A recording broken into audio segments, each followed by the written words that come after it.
formation. Here's the kickoff, and taking it is Sam Singleton back there with Javier Sanchez. And he'll take it across the 25 to the Miners' decent field position at 27. Now we have a San Jose State player who's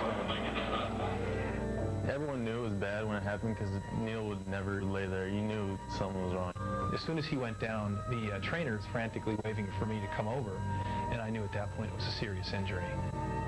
You could see, blood coming through his sock and the angulation of the lower leg. You could tell that it was a pretty significant injury. October 14th, 2000. You're on kickoff return coverage, going out to bust a wedge. What do you remember about that play? As soon as it happened, I knew I broke it. I was laying on my back, and I just made sure I didn't look at my leg, because I knew if I saw it, I'd probably freak out. Everybody was like trying to calm me down. Like, okay, everything will be fine. And I was like, yeah, I'm all right. Neil Parry is being taken off the field on a stretcher. Yeah, this looks pretty serious. This wasn't your average broken leg. This was compound fracture, nerve damage, artery damage. And on top of that, 104-degree fever, to the point where your life literally was in danger. I never realized that just from breaking my leg, playing the game I love could become such a life-threatening and big ordeal. It was pretty scary. He was just getting worse and worse, despite very aggressive treatment. He was at one point on 5 of our strongest antibiotics. I mean, we were throwing everything at him, and he still kept getting worse. Neil had developed an infection in the lower part of his right leg, an infection so severe it threatened his life. Doctors were left with no choice but to do what early on would have been the unthinkable. 9 days after sustaining the first injury of his life, Neil Parry would have his leg amputated from the knee down. I was unwrapping the dressing, and the back of his heel came off in the dressing, and I knew it was time. Before you had your surgery, you had to sign a release form.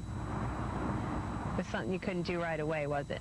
I just looked at it, and it said amputation of lower right leg, and, I knew as soon as I signed my signature, my leg was gone. After a while, my dad's like, hey, you can either sign this or risk losing your life and not being here at all. After he said that, I was like, okay, here, I'll sign it.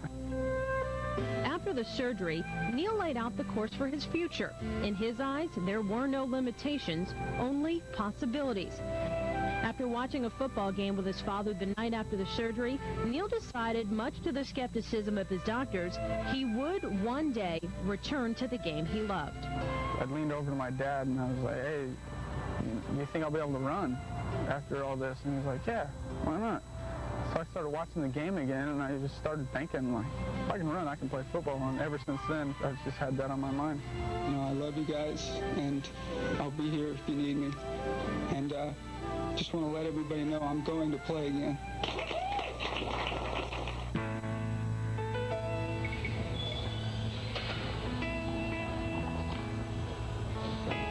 It's amazing where a lot of people will look at something and say, I can't. He looks at it and says, I'm going to get out of my way. I will do it. If you looked up courage, you would see Neil Parry. One day I walked into the locker room last year, and I saw his legs sitting up in his locker, and it just really, at that point is when it really hit me what he was doing. Every once in a while you run across somebody who says, trying to come back from an injury this severe isn't heroic. It's just not smart. How do you respond to that? Come watch me play when I get on the field. This whole time I've never had in my mind, okay, I'm going to do this so I get some publicity. I'm not doing it as a stunt. I just want to play football. Neil Parry continues to press toward a goal that 2 years ago seemed unattainable. While many once saw his comeback as a reckless refusal to let go of the past, they now celebrate his determination as the goal nears reality.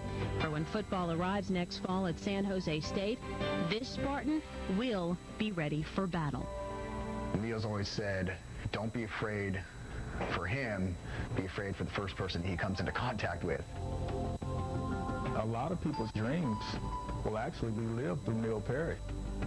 is making the statement that just because we're physically challenged, it doesn't mean our goals have to be. He's taught me a lot about life, as far as it's not what happens to you in life, it's how you deal with what happens to you in life. I love him. Do you lay in bed at night and imagine what it would be like for you that first play back on the field? I think about it when I'm working out, when I lift weights, when I run. I just have that in my head. I picture myself making the first tackle on kickoff. I can't wait till I do it.